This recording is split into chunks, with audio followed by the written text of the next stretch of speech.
ఆస్తి కోసం సొంత తల్లినే చంపేసిన కూతురు. ఈ ఇన్సిడెంట్ రీసెంట్ గా రాజస్థాన్ లో జరిగిందండి. సో ఈ వీడియోలో మనం ఏంటంటే అసలు అక్కడ ఏం జరిగింది ఏంటి అనేది క్లియర్ గా డిస్కస్ చేసుకునే చిన్న ప్రయత్నం అయితే చేద్దాం. ఓకేనా?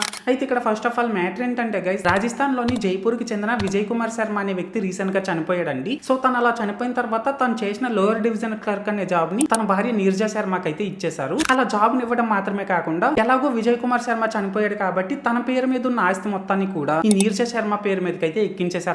అలా జాబ్ ని ఇచ్చేసి ఆస్తిని కూడా తన పేరు మీదకి ఎక్కించడం వల్ల ఈ నీరజా శర్మ కూతురైనటువంటి ఆయుషి శర్మ అనే ఈ అమ్మాయి తన తల్లి నీరజా శర్మ పైన ఫుల్ గా కక్షను పెంచుకొని, అంటే జాబ్ ని తనకే ఇచ్చేశారు, ఆస్తిని కూడా తన పేరు మీదకే ఎక్కించేశారు కాబట్టి ఆ రెండింటిని తను దక్కించుకోవాలి అనే దురాలోచనతో తన తల్లిని యాక్సిడెంట్ చేపించి చాలా దారుణంగా చంపించేసిందండి. అది కూడా ఎలా అనేసి అంటే కిరాయి రౌడీలకి 7 లక్షల రూపాయలు ఇచ్చి వాళ్ళ చేత యాక్సిడెంట్ చేపించి చాలా దారుణంగా చంపించేసింది అనమాట. అండ్ ఇక్కడ ఇంకో క్రేజీ థింగ్ ఏంటంటే గైస్, ఈ ఆయుషి శర్మ అనే అమ్మాయి తన తల్లిని అలా దారుణంగా చంపించేసి ఏమీ ఎరగనట్టు పోలీస్ స్టేషన్ కి వెళ్ళి కంప్లైంట్ ఇచ్చిందనమాట. సో అలా కంప్లైంట్ ఇచ్చిన తర్వాత పోలీసులకి ఈ అమ్మాయి పైన అనుమానం వచ్చి ఈ అమ్మాయిని గట్టిగా 4 పీకితే ఈ అమ్మాయి అప్పుడు నిజం చెప్పేసిందండి. సో మొత్తానికి ఏదేమైనప్పటికీ 9 నెలలు మోసి కన్ని పెంచి పెద్ద చేసిన కన్న తల్లినే ఈ మహానుభావురాలు చంపేసింది అనేసి అంటే ఇలాంటి దాన్ని ఏం చేస్తే బాగుంటుందో అది కామెంట్ సెక్షన్ లో చెప్పేయండి. అండ్ మీరు ఇంకా దీన్ని లైక్ చేయకపోతే వెంటనే లైక్ చేసేసి మన పేజ్ ని వెంటనే ఫాలో కొట్టేసి నన్ను కొద్దిగా సపోర్ట్ కూడా చేసేయండి. ఓకేనా? This is Lokesh signing out. జై హింద్.